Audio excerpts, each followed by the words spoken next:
Non, bah non, c'est bon. Pas de photo. Pas de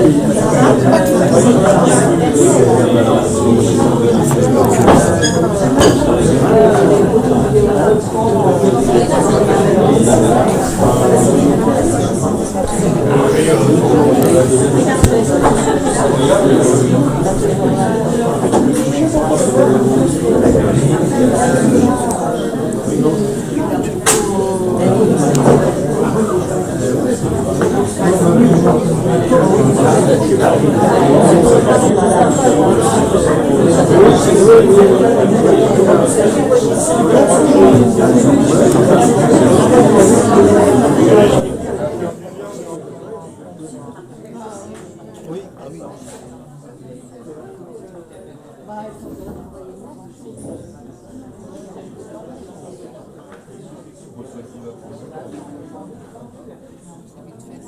Juste le choix des photos, c'est chiant.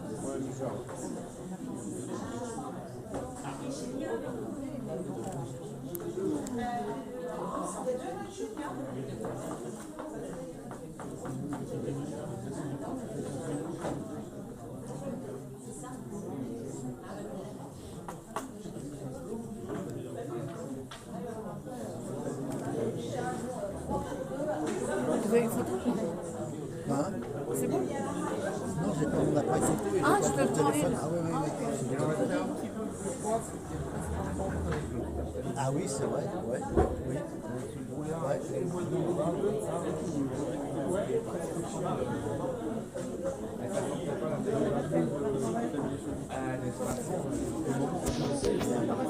Ah oui,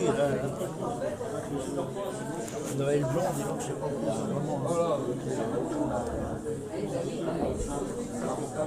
Regarde.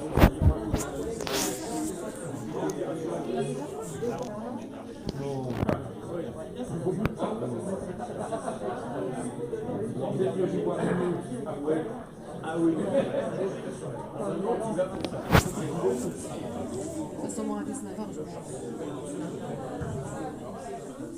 invité à manger, je peux pas dire à Jeff. Ah, comment ça? Ce soir. Ce soir? Ouais. Faut qu'on soit à 19h. Ah ben non plus. Tu auras juste le temps de changer tes chaussures. Oui, non, oui, c'est ça.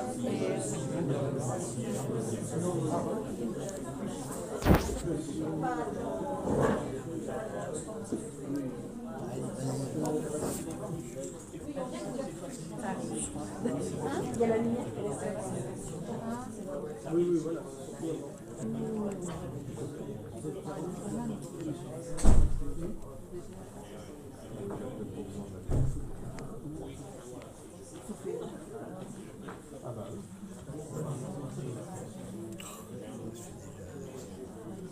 Minutes que j'envoie.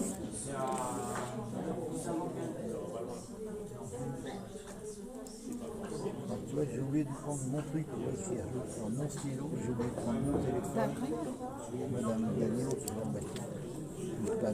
La pièce est quoi?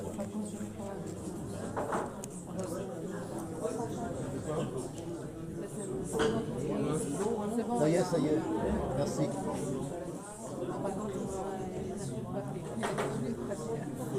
Tu lui donnes les feuilles. Ah, ils sont en train d'installer leur machine.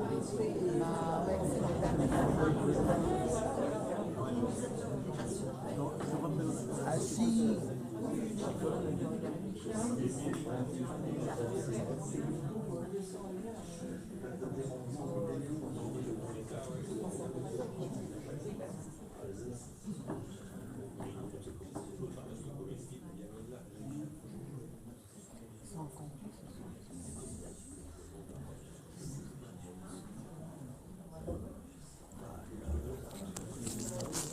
Content d'enregistrer parce que je ne comprends pas au départ.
T'as vu ça? Oh, t'as vu? Comment ça va? Un quart d'heure.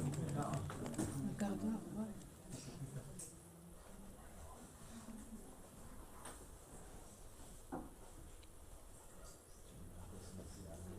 Le micro est ouvert. Si le micro de monsieur Miel est ouvert.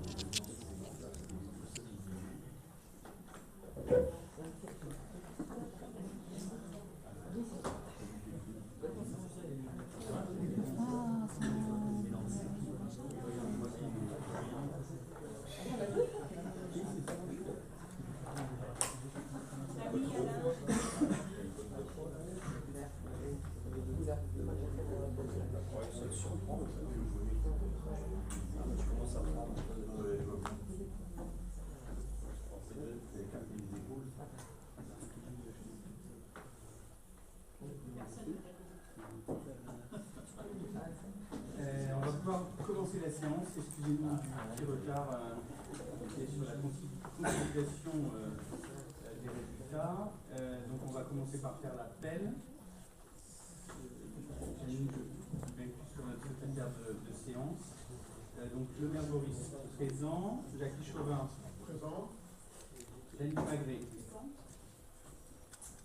Jean-Pierre Le Métayer présent, Valérie Géano présent, Maxime Pichard présent, Sylvain Texier présent, Alain Louis présent, Rachel Guillard présent, Brigitte Delaunay absent, Christelle Lanoé présent, Patrick Ponce présent, Patricia Stévan présente, Anthony Lepointe présent, Corinne Chaubien présente, David Blanchard présent, Nathalie Guillot a donné un pouvoir à Christelle Lanoé, Alain Guénégo présent, Pierre-Alexandre Fabeuf présent, Marie-Christine Danilo présent, Anthony Juel pas plus libéré. on va voir, ok, Patrick Dubois Présent. Roger Richard Présent. Frédéric Poy-Demange Présent. Lauriane Fleury Présent. Kevin non, Présent. Monique Lebrec, une procuration A, je ne l'ai pas ici mais du coup on va la reprendre officiellement, ok. Vincent Thébault, absent, et Isabelle Hélin. Présent. Donc on est à 1, donc le quorum est atteint, 1, 2, 3, 4, 5, 6, 7, 8, 9, 10, 11, 12, 13, 14, 15, 16, 17, 18, 19, 20, 21, 22, 23, 24, configuration, ce qui nous fait 26 voix. Merci de vous être rendu disponible pour ce conseil municipal extraordinaire concernant comme sujet unique en termes de travail celui de l'approbation des résultats de la votation et de la consultation publique s'agissant des aménagements de CELAC. En préambule, j'ai laissé passer le sujet, il y avait l'approbation du procès verbal, donc on va commencer par l'approbation quand même du procès verbal du conseil municipal du 21 octobre que vous avez reçu. Est-ce qu'il y a des questions sur ce procès verbal, monsieur Menant? Ah, on n'a pas le son. Non, je l'ai pas. C'est pas grave, on va faire ça à l'oral parce que je vois comment ça marche. Non, lors du conseil du 21, vous avez quand même porté des accusations en rencontre graves et fallacieuses. Donc, ces propos diffamatoires portent atteinte à la personne. Donc, je souhaiterais que vous me permettez des excuses. Alors, la notion de diffamation, c'est au final le juge qui doit définir ce qui est diffamatoire ou ce qui ne l'est pas. Donc, voilà, après, j'ai juste dit que vous avez soutenu quelqu'un sur Internet qui lui-même a menacé un conseiller communautaire. Donc, c'est la succession des éléments. Donc, voilà, je ne vais pas revenir là-dessus. Est-ce qu'il y a d'autres questions sur le procès verbal? Pas d'autres questions, je vous propose de passer au vote. Qui est contre? Qui s'abstient? 2 abstentions. Merci. Le sujet suivant est donc bien celui de CELAC et des aménagements concernant la renaturation du Saint-Éloi. Donc, on est le 31 octobre. Dans le déroulé, juste remettre pour que tout le monde ait bien en tête, je suis revenu au 11 septembre, donc il y a un peu plus d'1 an, sur lequel on conventionnait avec Eau-et-Vilaine. La totalité de la procédure qui a été la suivante, avec les choix des bureaux d'études qui nous ont accompagnés, ensuite la création des cotecs copiles pour arriver à différentes réunions publiques, ateliers participatifs. En juin dernier, nous votions les modalités du vote qui nous a occupés depuis les 2 dernières semaines en termes de vote réel.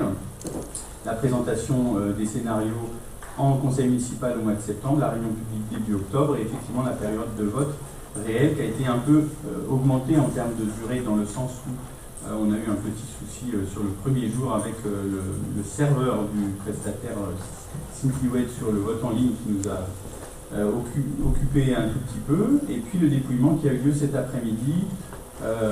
L'objectif, on a rapproché à l'origine, si vous reprenez au mois de septembre, on avait annoncé la validation des aménagements en conseil municipal le 2 décembre, et il s'avère compte tenu le 2 décembre, on perd quasiment 1 mois et demi si on doit aller travailler avec les entreprises derrière pour pouvoir planifier les travaux, faire les marchés et planifier les travaux. Donc l'objet a été de rapprocher le conseil municipal à l'issue de cette consultation publique.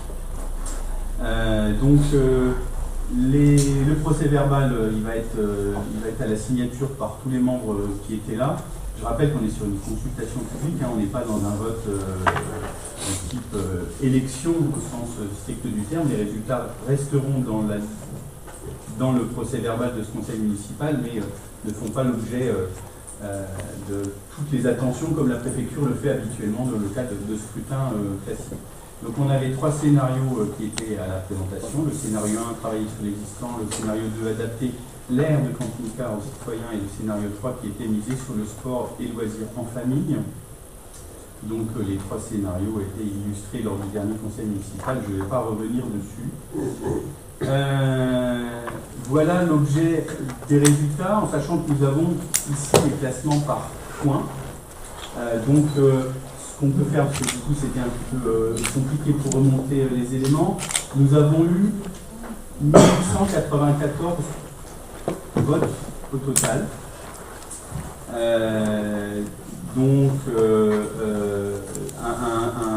Une répartition entre les votes en ligne et les votes en papier. Évidemment, toujours une plus grande partie de vote papier. 313 votes nuls, 36 votes blancs et donc 1545 votes réellement exprimés avec un choix 1, 2 ou 3 qui amène à ce classement par points qui nous donne donc en tête le scénario 3 avec 3191 points, en scénario 2, en deuxième position le scénario 2 avec 3131 points et un scénario 1 qui arrive en 3 avec 2957 points. On voit que c'est très serré, donc là c'est la constatation qu'on peut faire. Il y a, dans l'esprit, je ne peux pas dire qu'il y en a un qui est en tête, formellement, et on va dire qu'il n'y en a aucun qui se détache de manière claire, comme ça avait été le cas lors de la consultation publique que nous avions organisée en 2022. Donc voilà, ça veut dire que le scénario 3 va être notre scénario privilégié en termes d'aménagement.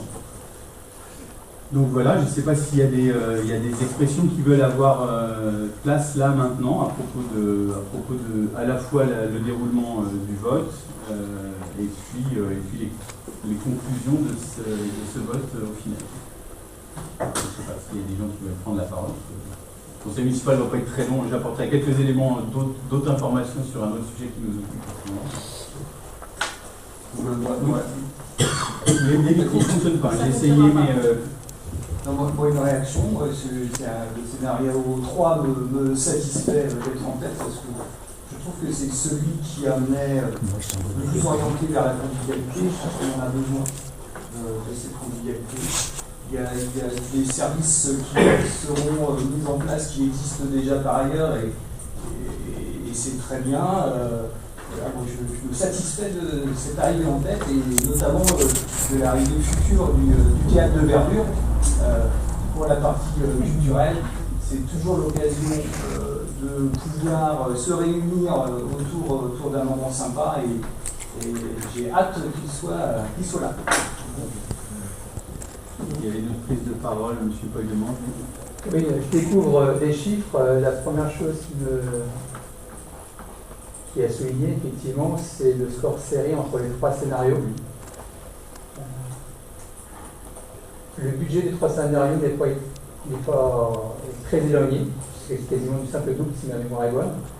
Ça veut dire peut-être à travailler pour avoir quelque chose qui représente les 3 scénarios. Je dirais il y a quelque chose qui soit d'un point de vue financier tenable et qui soit représentatif des 3 scénarios par rapport à ça.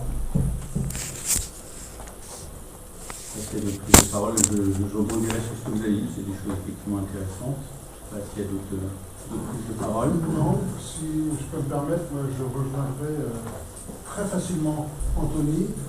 On a un espace où je vais dire enfin les Questembertois et Questembertoises vont pouvoir se l'approprier, puisque jusqu'à présent c'était bel et bien un espace qui était privatisé pour quelques-uns. Et là, aujourd'hui, les Questembertois vont pouvoir à nouveau profiter de cet espace avec les aménagements. Et je suis tellement connu, j'ai hâte que ça...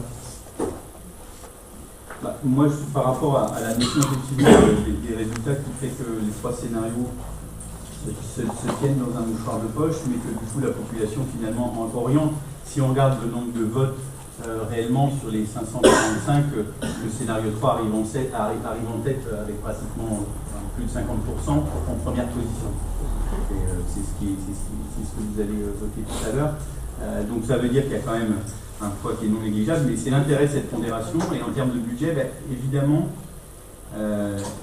l'objet qui va être devant nous, de toute manière, c'est tous les projets qui sont devant nous. On commence à partir de fin de semaine prochaine, début de semaine suivante, toutes nos conférences budgétaires. C'est-à-dire que tous les services vont présenter toutes les fiches projets, allant des plus petites en termes de fonctionnement aux plus grosses sur les investissements. J'en ai parlé lors du dernier conseil municipal, les temps vont être beaucoup plus compliqués en termes d'investissement. Donc l'objet, ça sera de faire les ajustements au fur et à mesure de ces conférences budgétaires avec 2 séminaires derrière d'arbitrage. Et évidemment, ce projet-là sera regardé aussi. On avait mis une certaine ambition dans le PPI. Là, l'ambition qui a été mise en tête par la population de Questembert qui a voté, c'est le projet le plus ambitieux. Donc à nous de rebondir là-dessus, de garder l'ambition et évidemment d'optimiser les coûts. C'est ce qu'on fait à chacun des projets, avec la particularité actuelle, c'est que les projets en termes de voirie, par exemple, ont plutôt un peu tendance à se tasser en termes de prix. Les projets en termes de bâtimentaires sont plutôt à l'augmentation en termes de prix. C'est ce qu'on voit dans tous les villes, dans tous les projets de toutes les communes. Donc, il va y avoir ces ajustements-là. Et donc, on en tiendra évidemment compte. Donc, s'il n'y a pas d'autres réflexions, je vous prends. Voilà, l'objectif, c'est de prendre acte collectivement de ces résultats. Donc voilà. Et puis de vous rappeler qu'à partir de maintenant, on va se lancer dans l'étape suivante du projet, à savoir prendre attache du bureau d'études pour qu'il termine son travail, puisque là maintenant on va resserrer le projet autour de ce scénario qui a été choisi. Et puis les étapes suivantes, c'est l'avant-projet définitif,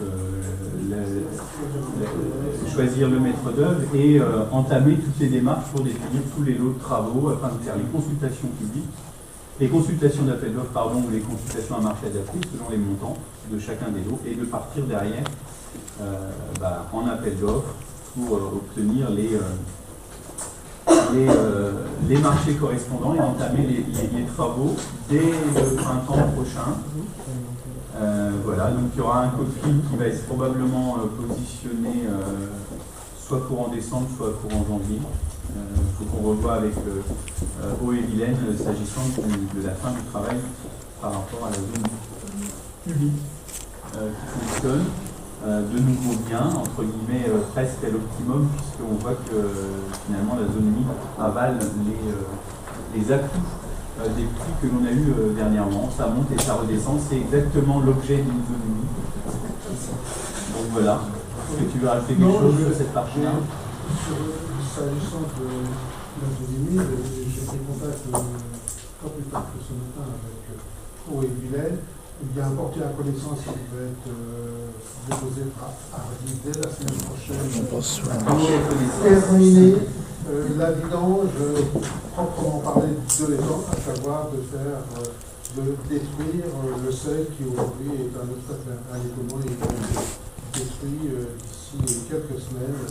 Et pour ce faire, il y a eu un accord au principe de la DPTM, mais le portrait de connaissance va être déposé la semaine prochaine et les travaux vont démarrer après. Alors, porter à connaissance, pour que tout le monde soit bien avec...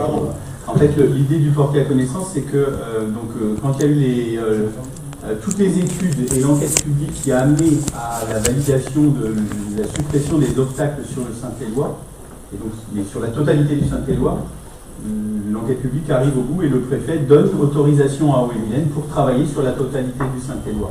Le porter à connaissance, c'est d'annoncer à chaque fois qu'on a une étape qui permet d'avancer dans ce projet global. Il y a eu un porter à connaissance pour la vidange, et là maintenant il y a un porter à connaissance s'agissant du déversoir en lui-même, l'objet du déversoir pour le supprimer, mais il y avait besoin d'avoir les études s'agissant de son lien réel ou non avec l'ouvrage de la départementale derrière. Donc là, les études... Il y a eu une étude de réalisée par un cabinet spécialisé qui a apporté les éléments pour qu'on puisse continuer à avancer pour supprimer cet ouvrage. On est bon sur la partie CELAC. Donc merci à la population qui s'est exprimée. Je pense que c'était vraiment important. On voit qu'on a des taux de participation qui sont très très élevés quand je discute de cela avec les collectivités qui font aussi la consultation publique. On est à 28% de participation. C'est énorme. Il y a 313 nuls et 36 blancs. Je voulais conclure ce conseil municipal juste par une information d'une situation de crise qui est arrivée dans le week-end. Ça va être rapide, je ne vais pas vous dire très longtemps, mais je profitais finalement de la réunion un peu spéciale qu'on a menée aujourd'hui. Donc on parle de grippe aviaire, alors nos amis de la presse, on les a rencontrés lundi pour un point particulier, mais je pense que c'était important d'informer le conseil municipal de la situation. Donc courant de la semaine dernière, un foyer de grippe aviaire a été détecté à Montréal, c'est ce qu'on peut voir dans un élevage, et le 25 octobre, donc vendredi, 2 foyers ont été confirmés. On dit confirmés, c'est les analyses et les différentes analyses et on conclut à la fin à ce que effectivement 2 élevages sur la commune de Noyal-Milliac ont été détectés avec ces foyers photovoltaïques. On est on est vendredi, le 25 octobre.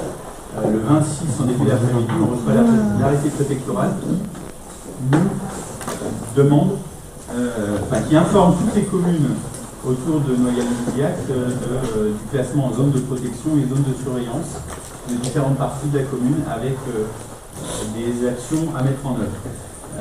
Dès le 26 octobre, moi j'ai échangé avec la Chambre d'agriculture pour qu'on travaille ensemble sur ce sujet-là, et une réunion de crise a eu lieu dimanche matin, ici, avec certains élus et avec un représentant du monde agricole et de notre comité aménagement, qui a eu la gentillesse de se rendre disponible pour travailler sur ce sujet-là et pour définir le plan d'action.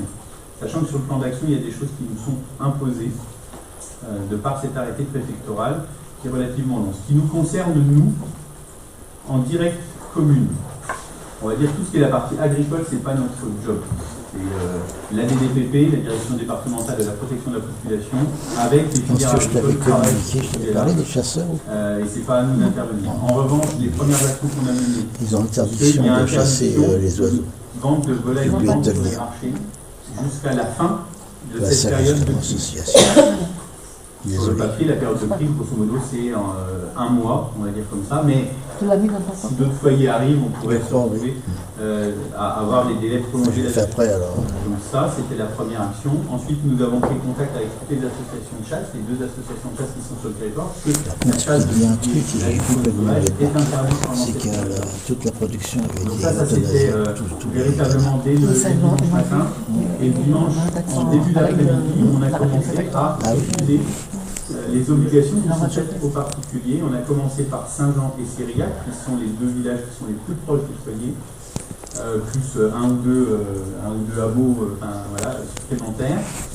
Et on a commencé à travailler dès le lendemain sur la totalité de la zone de protection qui va de, en gros, la RD7, ça c'est la route, la RD7 c'est la route de Sugnac, et jusqu'à la RD 136 qui est la route de Limerzel. Donc la zone de protection c'est toute cette zone-là.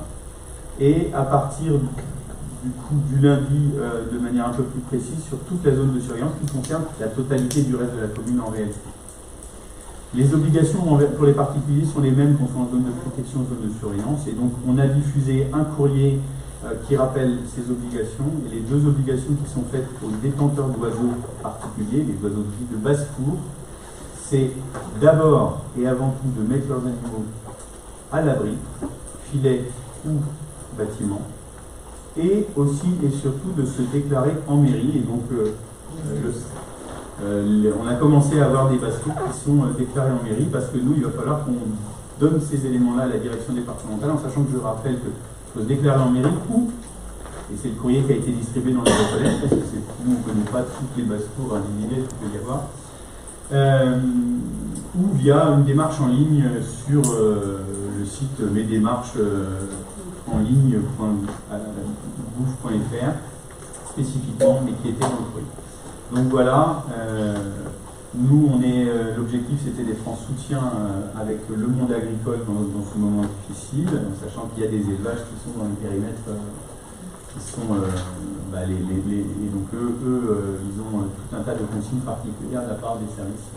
Oui, mais parce que financièrement, même ceux qui n'ont pas été impactés, quand ceux qui ont été impactés, bien sûr, les animaux ont été. Ils ont déjà été évalués. Et par contre, les autres élevages, donc s'il n'y a pas de problème, s'ils arrivent à l'âge d'être vendus, les animaux vont être vendus. Et par contre, les gens ne pourront pas remplir. Les bâtiments vont rester vides tant qu'on est dans cette période-là. Ils ne pourront remplir qu'après. Donc il y a des incidences financières. Il y a des délais effectivement qui sont un peu plus longs. Alors juste pour préciser quand même que les élevages dans lesquels il y a eu les détections, les élevages dont les animaux, parce qu'on est dans le périmètre des 20 km de la côte, donc tous les élevages de volailles de la commune étaient déjà confinés depuis plusieurs semaines en prévision du risque, et que les élevages de canards en particulier, eux, avaient été tous vaccinés, mais que ça n'a pas suffi. Donc voilà, je ne sais pas si vous avez des questions par rapport à ça. On a fait, c'est l'occasion de vous informer un petit peu, parce que c'est une situation pas courante que l'on a sur la commune. Non, pas de questions. Bah, écoutez, on va pouvoir suspendre la séance et on vous remercie. On garde tous ceux qui étaient là pour le dépouillement, pour signer le PV qui est là. Oui. Merci à vous. Ça ira? J'aurais dû Maintenant.